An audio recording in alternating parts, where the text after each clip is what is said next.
শোনো, তোমার প্রতি এখন আর আমার কোনো আগ্রহ জাগে না। তুমি যে আমার স্ত্রী ভাবতেও বড্ড অসহ্য লাগে। এত সহজেই বলে ফেললে অন্তত 40 বছর একসাথে পার করতে পারতাম, অথচ বিয়ের 4 বছরেই এতটা অসহ্য হয়ে গেলাম তোমার কাছে। প্রেরণা তাচ্ছিল্যের হাসি হাসল, দুর্জয়ের চোখে চোখ রাখল। না, কোনো অনুশোচনা নেই, কোনো দ্বিধা নেই, কোনো খারাপ লাগা কাজ করছে না তার স্বামীর মাঝে। তার দু চোখে ভাসছে যেন বৃত্তৃষ্ণা আর বৃত্তৃষ্ণা। ভালোবেসেই বিয়ে করেছিল তারা। ধনী পরিবারের মেয়ে প্রেরণা, তার বাবার সাম্রাজ্যের রাজকন্যা ছিল সে। অথচ তুর্যের সংসারে এসে রাজকন্যার বেশভূষা পাল্টে গেল কয়েক মাসেই। প্রেরণা তখন সবে মাত্র এইচএসসি শেষ করলো। অপরদিকে পড়াশোনা শেষ করা তুর্য বেকার হয়ে ঘুরছিল। একটা চাকরি পায়নি বলে প্রেরণাকে হারাবে, সে কথা যেন স্বপ্নেও ভাবতে পারে না তুর্য। অপরদিকে প্রেরণার বিয়ে ঠিক হলো আর এক ধনী ঘরে। বিয়ে ভাঙার জন্য কম চেষ্টা করেনি সে। পরিবারের কেউ তুর্যকে মেনে নেয়নি। মধ্যবিত্ত পরিবারের প্রেরণাকে বিয়ে দেবে এ কথা যেন ভুলেও ভাবতে পারতেন না প্রেরণার বাবা। কিন্তু মেয়ের জেদের কাছে হারলেন তিনি। একবার না, দুইবার না, 4বার সুইসাইড করার জন্য চেষ্টা চালায় প্রেরণা। বাধ্য হয়ে তুর্যের সাথে বিয়ের আলোচনায় বসলেন তিনি। স্বল্প আয়োজনে মেয়ের বিয়ে দিলেন। সেই সময়টাতেও তুর্য বেকার। বিয়ের 1 সপ্তাহ পর একটি প্রাইভেট কোম্পানিতে তুর্যের জন্য চাকরির ব্যবস্থাও করে দিলেন। মেয়ে যা চায় তাই হোক, তবুও সুখে থাকুক প্রেরণা। সেই সুখ কি আদেও জুটল প্রেরণার কপালে? বিয়ের পরপরই তাকে পড়াশোনা ছাড়তে হয়। বিয়ের 1 বছরের মাথায় শাশুড়ি প্যারালাইজড হয়ে যান। স্বামী, শ্বশুর, শাশুড়ি এবং এক দেওর ও এক ননদকে নিয়ে শুরু হয় তার সংসার সামলানোর চেষ্টা। প্রথম প্রথম মানিয়ে গুছিয়ে নিতে বড্ড কষ্ট হয়েছে মেয়েটার। তবুও তুর্যের দিকে তাকিয়ে সবটা করেছে। এই সংসারটাকে আপন করেছে, যার প্রতিদান স্বরূপ তুর্য তাকে এভাবে বৃত্তৃষ্ণার দুয়ারে নিয়ে ঠেকল। আমাকে অসহ্য লাগার শুধু একটা কারণ দেখাও তুর্য, শুধু একটা কারণ। 1000টা কারণ দেখাতে পারবো। এই যে বেলা 4টে বাজতে চললো, আজ আমার অফ ডে। কোথায় আমাকে একটু তুমি সময় দেবে তা কখনো দিয়েছো? কখন থেকে ডেকে যাচ্ছি শুনলেই না আমার কথা। একটু পানি চাইলাম, তাও আঁশটে হাতের গন্ধ নিয়ে আমায় গ্লাসটা দিলে। আমি যখন সময় চাই তখন তুমি দাও না। আমার জন্য তোমার সময় হয়? আদেও হয়েছে? একবার যত্নে চোখ বুলিয়ে দেখেছো আমি কেমন আছি? অথচ এই সময়গুলো কার জন্য শেষ করছি আমি? আমার নিজের জন্য? বলো, তুমি কার জন্য আমি এত খাটছি? বাইরে থেকে ঘামাক্ত শরীর নিয়ে যখন তুমি ফেরো, তখন তোমায় জড়িয়ে ধরতে আমার একটুও ঘেন্না লাগে না কেন বলতে পারবে? তোমার মায়ের প্যারালাইজড, তিনি নিজের পায়ে চলতে পারেন না। পিপটি লাগা কাপড় যখন আমি পরিষ্কার করি, তখন তো আমার গন্ধ লাগে না? আমার খারাপ লাগে না? আমার কি খারাপ লাগা নেই? খবরদার, আমার মা সম্পর্কে একটাও কথা বলবে না। এসব তোমার দায়িত্বের কাতারে পড়ে। দায়িত্ব? সব দায়িত্ব আমার তুর্য। তোমার সাথে কথা বলাটাই বেকার। সরো সামনে থেকে। এই বাড়িতে হয় তুমি থাকবে, না হয় আমি থাকবো। তোমার মুখ দেখতেও আমার অসহ্য লাগে। তুর্য রাগ দেখিয়ে গ্লাসটা ছুঁড়ে ফেললো মেঝেতে। বাক্যহীন চোখে সবটা তাকিয়ে দেখল প্রেরণা। দরজার কাছে দাঁড়িয়ে আছে তার ননদ তোহা। ভাই ভাবির এমন ঝামেলা ইদানিং একটু বেশিই চলছে। ভাবি, ভাইয়া রেগে গেল কেন? তেমন কিছু না। আজ যে তাড়াতাড়ি ফিরলে? শরীর ভালো লাগছে না, তাই একটা ক্লাস মিস দিলাম। ও, আনমনে কথাটি বলে রান্নাঘরে ছুটল প্রেরণা। তার ভীষণ কান্না পাচ্ছে, কিন্তু কান্নার সময় নয় এখন। যার জন্য এতটা স্যাক্রিফাইস করেছে, সে আজ বলল কি না তাকে অসহ্য বিরক্ত লাগে। এতক্ষণ মাছ কাটছিল প্রেরণা। এই অবলায় শ্বশুরের মাছ নিয়ে ফিরেছে বাড়িতে। কোনো কাজের লোক নেই যে কেটে পরিষ্কার করে দেবে। সব কাজ একাই সামলায় প্রেরণা। তাই তো বিকেল সময়টাতেও তাকে ব্যস্ত থাকতে হয়েছে। প্যাকেট করা প্রত্যেকটা মাছ দ্রুত ফ্রিজে রাখলো সে। রান্নাঘর পরিষ্কার করে কিছু ফল কেটে ফিরল শাশুড়ির রুমে। মা, ফলগুলো খেয়ে নিন। প্রেরণা, আমাকে হুইল চেয়ারে বসিয়ে দিবি? একটু বারান্দায় যাব। মা, আমি বের হব, আপনি ফলগুলো খেয়ে নিন, তারপর বাকি সব দায়িত্ব আপনাকে দিয়ে যাব। দায়িত্ব? কি বলছিস প্রেরণা? আর তুই কোথায় যাবি? বাবার বাসায় যাব মা। সে কি, 1 বছর পর হঠাৎ? প্রেরণা প্রত্যুত্তর করতে পারল না। তার চোখ ঝাপসা হয়ে আসছে। একটা জবরদস্ত সিদ্ধান্ত নিয়েছে সে আজ এই মুহূর্তে তুর্যকে ছেড়ে চলে যাবে। অন্তত 1 মাসের আগে সে ফিরবে না। সেও দেখতে চায় তুর্য কতটা থাকতে পারে তাকে ছাড়া। আলমারিতে থাকা জামা কাপড়, নিত্য প্রয়োজনীয় তুর্যের দেওয়া কোনো কিছু সঙ্গে নিল না প্রেরণা। গায়ে তার শ্বশুরের দেওয়া সুতির 3 পিস। বাসার প্রত্যেকটা দরকারি চাবি বুঝিয়ে দিল শাশুড়িকে। প্রেরণার হঠাৎ এমন আচরণ দেখে কেঁদে ফেললেন তিনি। তোহা এগিয়ে এসে মাকে ভাইয়ের রাগের কথা জানালো। প্রেরণা, তুর্যের সাথে ঝামেলা হলে আমাদের বল, আমরা ওই পাগলটাকে বোঝাবো। তুই শুধু শুধু। বোঝাবুঝির কিছু নেই মা, আপনার ছেলেকে তার মতন থাকতে দিন, আমি বরং যাই। প্রেরণা আর কারোর ডাকে সাড়া দিল না। এক আকাশ অভিযোগ, অভিমান আর কষ্ট নিয়ে ছেড়ে এলো স্বামীর বাড়ি। রেস্টুরেন্টের স্বল্প সাউন্ডে মিউজিক বাজছে, তার সাথে গুনগুন করে গাইছে তুর্য। হাতে থাকা ক্যাপাচিনোতে চুমুক বসিয়ে আর চোখে তাকালো ছোটবেলার বন্ধু রাফির বউয়ের পানে। মেয়েটা হেসে হেসে গা দুলিয়ে কথা বলছে রাফির সাথে।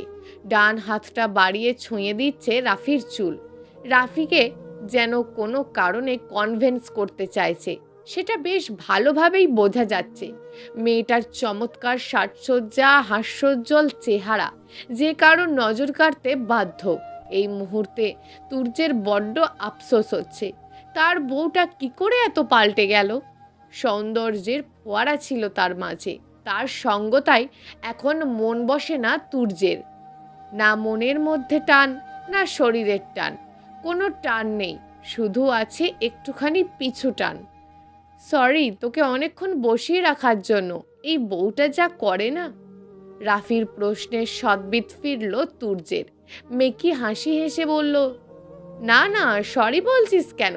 ভাবি কি বলছিল অত রয়েস হয়ে? ম্যাডাম এখন বাপের বাড়ি যাবেন, কাল সারাদিন বন্ধুদের সাথে ঘুরবে, সন্ধ্যায় বাড়ি যাবে, এই জন্য অনুমতি চাইলো। তুই দিয়ে দিলি অনুমতি? দেব না কেন? তুই কি বলতে চাইছিস, আমি ওকে সন্দেহ করব?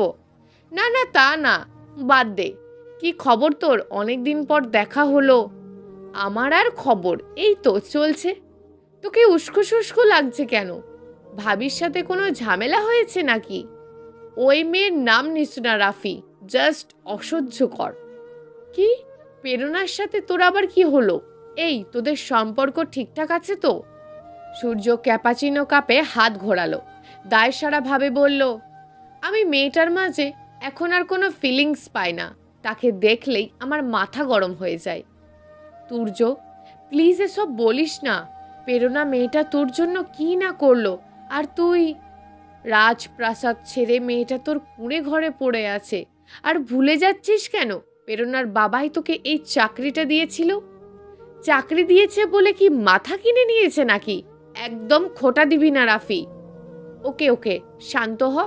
এবার বল, তোদের প্রবলেমটা কি?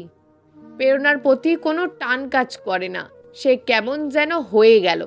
আগের মতন সৌন্দর্য নেই, ফিটনেস নেই, আগের মতন আমার আর খেয়াল রাখে না, সব কিছুতে তার উদাসীন ভাব। গত 3-4 মাস আমাদের সম্পর্ক ঠিক নেই, অযথাই ঝগড়া বিবাদ লেগেই আছে। তুই নিজে রাখিস তার খেয়াল? তোর মায়ের জন্য প্রেরণা যতটা করছে, অন্য কোনো বউ হলে এতদিনে আলাদা বাসায় উঠত, আর তুই সেই মেয়ের জন্য। বাদ দে। ভাবিকে নিয়ে লাস্ট কবে ঘুরতে গেলি? প্লিজ রাফি, তোকে আমার সমস্যা বুঝতে বলেছি, প্রেরণার হয়ে সাফাই গাইতে বলিনি। আমি জাস্ট তোকে সত্যটা বলছি, কারোর পক্ষ নিয়ে বলছি না। রাখ তুই তোর সত্য। তুর্য রাগ দেখিয়ে উঠে গেল। রাফি অবাক পানে চেয়ে রইল তুর্যের পানে। মানুষ এতটা স্বার্থপর হয় কি করে? দীর্ঘ 1 বছর পর বাবার বাড়ি এসেছে প্রেরণা। বাবা মা তাকে দেখে যেন ভূত দেখার মতন অবস্থা হলো। ছোট ভাই প্রীতমের আদরের শেষ নেই। কতদিন পর বোনকে কাছে পেল। বাবার বাড়ির আসার মতন কোনো কারণ খুঁজে পায় না প্রেরণা। খালা, ফুপু, চাচা, চাচি, কাজিনরা উভয় তাকে কথা শোনাতে আলসেমি করেনি। স্বামীর স্ট্যাটাস নিয়ে তাকে সর্বদা কথা শুনতে হয়েছে।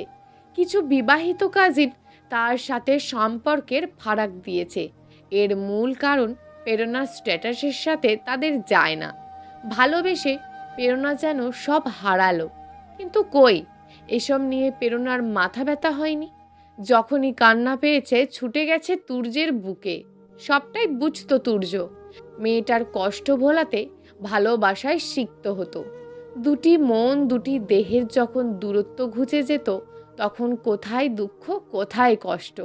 ভালোবাসার মানুষটাই জীবনের সব। কিন্তু সেই বুঝতার তুর্য আজ কেন অবুঝের মতন আচরণ করলো? প্রেরণার জীবনে বাঁচার প্রেরণা যেন ফুরিয়ে যাচ্ছে। নিজের কক্ষে ফিরে অবাক চোখে তাকালো সে। কি সুন্দর গোছগাছ সাজানো মায়া ভরা কক্ষটা। ঠিক আগের মতোই আছে সব। দরজা রুদ্ধ করে কেঁদে উঠল প্রেরণা। সকল কষ্ট উগড়ে এলো মন থেকে। নখের সাহায্যে খামচে দিল 2 হাত। আয়নার সামনে দাঁড়িয়ে নিজের প্রতি নিজের বিতৃষ্ণা জাগলো। সবার খেয়াল রাখতে রাখতে নিজের খেয়াল আর রাখা হলো না তার। চোখের নিচে কালি, ভাঙা গাল, উস্কো শুষ্কো চুল, সব মিলিয়ে এলোমেলো অবস্থা। এই রূপ সৌন্দর্যের ভাটা পড়েছে বলে কি আজ তুর্য দূরত্ব চাইছে? কাঁদতে কাঁদতে তাচ্ছিল্যের হাসি হাসলো মেয়েটা। আমার মেয়ে বাড়ি থেকে বের হয়ে গেল কেন? তুই কেন ঝগড়া করলি আমার মেয়ের সাথে? আব্বা, মুখে লাগাম দিন। কি? তুই আমারে মুখে লাগাম দিতে বলিস? তুর্যের দিকে তেড়ে আসলো তার বাবা। অঘটন ঘটার আগেই তোহা দ্রুত ধরে ফেললো তার বাবাকে। বিছানায় বসে কাঁদছেন তুর্যের মা। সাজানো সংসারটা কেমন উল্টে পাল্টে যাচ্ছে। তুই প্রেরণার সাথে ঝগড়া করলি কেন? কি এমন হলো যে মেয়েটা বাড়ি ছাড়লো? আপনারা আমাদের মাঝে ঢুকবেন না আব্বা। যে গেছে সে নিজেই আসবে। তুই নিজে আনবি প্রেরণাকে? আনবো না। আর সারা জীবনের জন্য যেন এই বাড়িতে না আসতে পারে সেই ব্যবস্থাও করব। কি করবি তুই? ডিভোর্স দেব।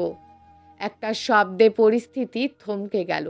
চরের শব্দে কেঁপে উঠল তোহা। আগুন চোখে তার বাবা তাকিয়ে আছে তুর্যের পানে। এত বড় ছেলের গায়ে হাত তুলেছে। চটটা আগেই দেওয়া উচিত ছিল। মারো, মেরে ফেলো, আমি আমার সিদ্ধান্ত থেকে নড়ব না। পুনরায় তেড়ে আসলো তার বাবা, কিন্তু তুর্য ঠাঁই দাঁড়িয়ে রইল। ক্রমশয়ে তার রাগ যে দ্বিগুণ হয়ে যাচ্ছে তা ঠিকই বুঝতে পারল তুর্যের মা। তিনি কাঁদতে কাঁদতে বললেন, কেন এমন করছিস তুর্য? কি সমস্যা আমাদের বল? আমরা আছি তো, এখনো মরে যায়নি। আমার স্ত্রী হিসাবে ওকে আমার ভালো লাগছে না। এর বেশি আর কোনো কারণ দর্শাতে হবে? হীরের টুকরো মেয়েকে তোর ভালো লাগছে না? এমন মেয়ে তুই আর কোথায় পাবি?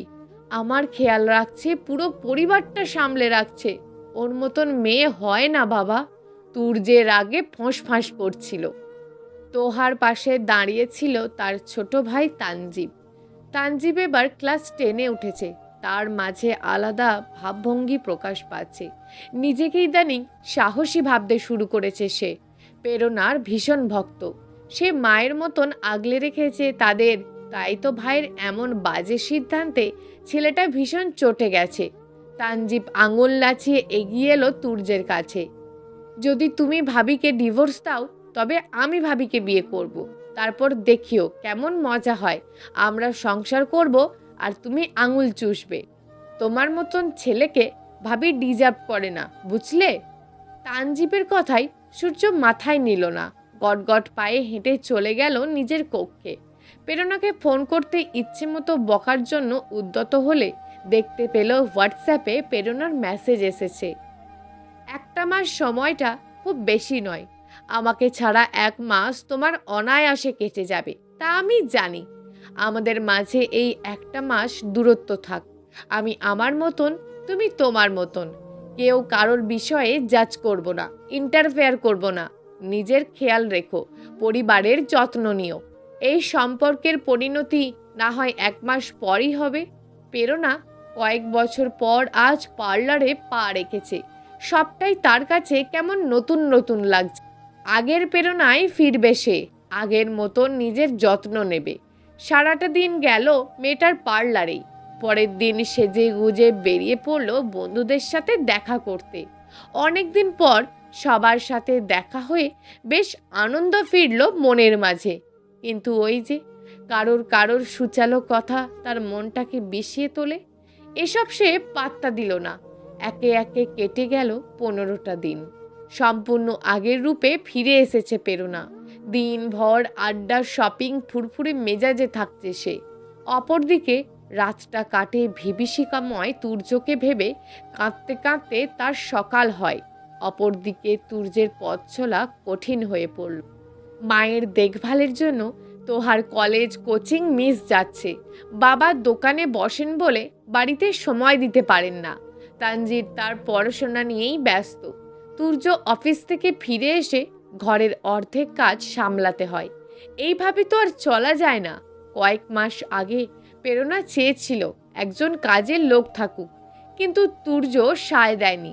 তার ভাষ্য মতে শুধু শুধু টাকাগুলো জলে ফেলা। এখন সে আঁচ করতে পারছে। একটা সংসার একা হাতে সামলানো চারটিখানি কথা নয়। এই মুহূর্তে তুর্যের ভীষণ মনে পড়ছে প্রেরণার কথা, তাদের অতীতের কথা। পুরনো ছবিগুলো অনেকক্ষণ যাবৎ খুঁটিয়ে খুঁটিয়ে দেখল সে। মেয়েটাকে কি মিষ্টি লাগছে। তারপরে ছবিটা তাদের সন্তান প্রীতমের।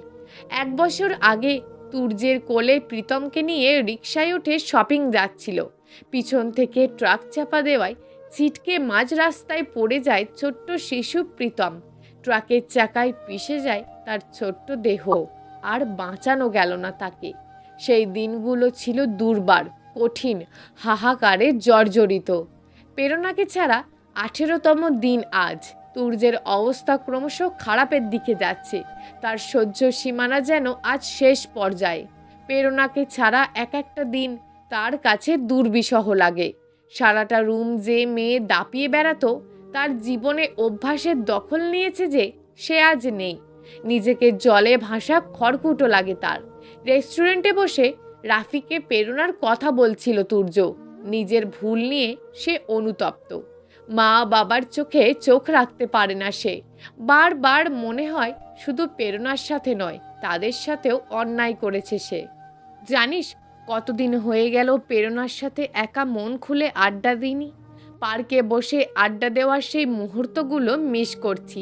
মেয়েটার ফুল পছন্দ, অথচ এখন আর একটা ফুলও দিই না তাকে। কখনো জানতে চায় না তোমার কি লাগবে, অথচ প্রতিটা ধাপে সে আমার কি চাই, কি খাবো, কি লাগবে সবটাই খেয়াল রেখেছে। মায়ের পরে সেই একমাত্র নারী যে আমাকে আগলে রেখেছে। প্রেরণা তোর কাছে স্বাধীনতা পায়নি তুর্য। সে সংসারের বেড়াজালে নিজেকে আবদ্ধ করলেও তোর উচিত ছিল তার খেয়াল রাখা, সুসম্পর্ক বজায় রাখা। আমি মানলাম সে কথা। আসলে আমি বুঝতে পারিনি পাশাপাশি থেকেও আমাদের মাঝে অদৃশ্য দেওয়াল তৈরি হয়ে গেছে অনেক আগেই। যা হয়েছে বাদ দে এখন।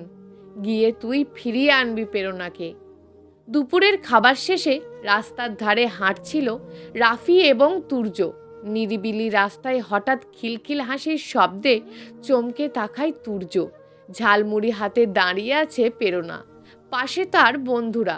শাড়ি পরিহিত মেয়েটি যে প্রেরণা, এক পলকে দেখে নিজেই বিভ্রমে পড়ল তুর্য। সেই আগের রূপে ধরা দিয়েছে মেয়েটা। খোলা চুলগুলো কানে গুজে কেমন করে হাসছে। তুর্যের বুকটা ধপ করে উঠল। ঝাপসা হলো দু চোখ। রাফি এগিয়ে এলো প্রেরণার কাছে। প্রেরণা, কেমন আছো? রাফি এবং তুর্যকে দেখে চমকে গেল প্রেরণা নিজেও। সে তো তাদের আশা করেনি এখন। ভালো ভাইয়া, আপনি ভালো আছেন? ভালো। তুর্য আছে, কথা বলবে? না। আর চোখে তুর্যের পানে তাকালো সে। এই কয়েকদিনে কি বাজে অবস্থা তার। প্রেরণার মনটা খারাপ হলেও ভিতর থেকে যেন সে এটাই চাইছিল, তাকে ছাড়া সূর্যের ঘুম হারাম হোক, ফুলেরা ভুল হোক, শান্তিরা অশান্তিতে ধরা দিক। প্রেরণা যেন সফল হলো। ঠোঁটের কোণে হাসি ফুটল, শ্লেষ হাসি। আমি কারোর সাথে কথা বলতে চাই না ভাইয়া, আমাকে আমার মতন চলতে দিন। আপনার বন্ধু নিশ্চয়ই এখন বেশ ভালো আছে, তাকে ভালো থাকতে দিন। রাত গভীর হলো। সূর্যের বাড়ি ফেরার নাম নেই। তার খোঁজ কেউ দিতে পারল না। এত রাতে সে কোথায় আছে, কি করছে, চিন্তায় অস্থির তার পরিবার। তোহা ভয়ে কেঁদে ফেলল। সে চায় না তার ভাইয়ের কোনো ক্ষতি হোক। আচমকা বেজে উঠল ডোরবেল। হন্তদন্ত হয়ে দরজা খুলল তানজিব। তানজিবকে সরিয়ে এগিয়ে এলো তার বাবা। সূর্য বিরক্ত চোখে তাকালো তার বাবার পানে। কোথায় ছিলি এতক্ষণ? যেখানে ইচ্ছা সেখানে। তোর ইচ্ছেরা এত লাগাম ছাড়া কেন? তুই জানিস না কতটা চিন্তায় ছিলাম আমরা। এই দাঁড়া দাঁড়া, তুই সিগারেট খেয়েছিস? তুই সিগারেটে হাত দেওয়ার সাহস পেলি কি করে? একদম গালি দেবে না বাবা, আমার মর্জি, আমি যা ইচ্ছে তাই করব। সূর্য রেগে গেল। দ্বিতীয়বারের মতো তাকে মারতে তেড়ে গেল তার বাবা, কিন্তু তার আগেই প্রেরণা এগিয়ে এলো। হাত টেনে ধরল তার শ্বশুরের। বাবা ছেড়ে দিন, যার যেভাবে ইচ্ছা চলুক। আপনি প্রেশার নিচ্ছেন কেন? আসুন, ঘুমাতে আসুন, আপনার বিছানা গুছিয়ে রেখেছি। প্রেরণাকে দেখে ভূত দেখার মতন অবস্থা হলো সূর্যের। সে আশা করেনি 1 মাসের আগেই প্রেরণা এই বাড়িতে আসবে। সে অনেকবার যোগাযোগ করেছে তার সাথে, কিন্তু প্রেরণা কিছুতেই পাত্তা দেয়নি তাকে। তুমি এখানে? সূর্যের অবাক চাহনিতে কপট হাসল তার বাবা। খবরদার, আমার প্রেরণার দিকে চোখ তুলেও তাকাবি না। সে এ বাড়ির বউ না, মেয়ে হয়ে এসেছে। তুই ওর কাছেও যাবি না। ও তোমার রুমেও থাকবে না। আজ থেকে সে তোহার সাথে থাকবে। আগে তোমার বিচার হবে, শাস্তি পেতে হবে তোমায়। তারপর বাকিটা আমি দেখছি। এই প্রেরণা, যাও, তোহার সাথে ঘুমাতে যাও। প্রেরণা বাধ্য মেয়ের মতন শ্বশুরের আদেশ মান্য করল। সবাই ঘুমিয়ে পড়তে তোহার কক্ষে আসে সূর্য। তোহা, তানজিব, প্রেরণা তখন লুডো খেলছিল। সূর্যকে দেখে প্রেরণা মুখোমুখি দাঁড়ালো তানজিব। খবরদার ভাইয়া, কাছে আসবেন না। বাবা বলেছে ভাবি আমার, আমরা ভাবিকে রক্ষা করব। কর রক্ষা। সূর্য তানজিবকে টেনে সরিয়ে আনলো। ততক্ষণে বাধা দিল তোহা। ভাইয়া, আমার ভাবির কাছে আসবে না। রাখ তোর ভাবি, আমার বউ লাগে। প্রেরণার হাত টেনে ধরল সূর্য। ভাই বোনের মাঝে চলতে থাকে বিস্তর ঝামেলা। তবে এই ঝামেলায় সফল হলো সূর্য। প্রেরণা চেয়েও নিজেকে আটকে রাখতে পারল না। সূর্য তাকে জোর করে নিয়ে গেল তার কক্ষে। দেখেছো আমার কি হাল? কি করে পারলে আমায় ছাড়া থাকতে? ছেড়ে দাও আবাই। ডিভোর্স দেবে তাই না? তো দাও। চুপ, মেরে ফেলবো। সূর্য আগলে গেল প্রেরণার কাছে। প্রেরণার কাঁধে মাথা ঠুকে কাঁদতে থাকলো নিঃশব্দে। এতবার বললাম আসলে না, তবে আজ আসলে কেন? তবে কি চলে যাব? না না, একদম না। বাবা এনেছে তোমায়। আমি জানি তুমি বাবার কথা ফেলতে পারো না। সূর্য, আমায় ছেড়ে দাও, ভালো লাগছে না। লাগতে হবে। প্রেরণার মাথাটা বুকে চেপে ধরল সে। আমি আমার ভুল বুঝতে পেরেছি। বিশ্বাস করো, বুঝতে পেরেছি আমি। আমাদের বাড়িতে নতুন কাজের লোক এসেছে। তোমার এখন কোনো কষ্ট নেই। আমরা সুখে থাকব। কতদিন তোমায় ফুল দিলাম না, এবার থেকে প্রত্যেক দিন পাবে। আমাদের একান্ত কিছু সময় থাকবে। ঠিক যেমনটা তুমি চাও তেমনটাই হবে। তুমি আমার বাবা মাকে ভালো রেখেছো, আর আমি তোমায় ভালো রাখবো। আমি আমার কথা রাখবো প্রেরণা। অতঃপর সূর্য কি সত্যি তার কথা রেখেছে, নাকি পুনরায় এলোমেলো হয়ে গেল তার সকল প্রতিশ্রুতি? প্রেরণার মনে ভয় জাগলেও সূর্য তার কথা রেখেছে। সূর্য এত বছর পরেও আগলে রেখেছে তার ফুলকে। প্রিয় দর্শক, এই গল্পটা আপনাদের কেমন লাগলো তা অবশ্যই একটি কমেন্ট করবেন। আর যদি গল্পটা আপনাদের ভালো লেগে থাকে তাহলে ভিডিওটিতে একটি লাইক করে দেবেন এবং এই ধরনের ভিন্ন স্বাদের গল্প শোনার জন্য চ্যানেলটিকে অবশ্যই সাবস্ক্রাইব করে আমাদের সঙ্গে যুক্ত থাকুন।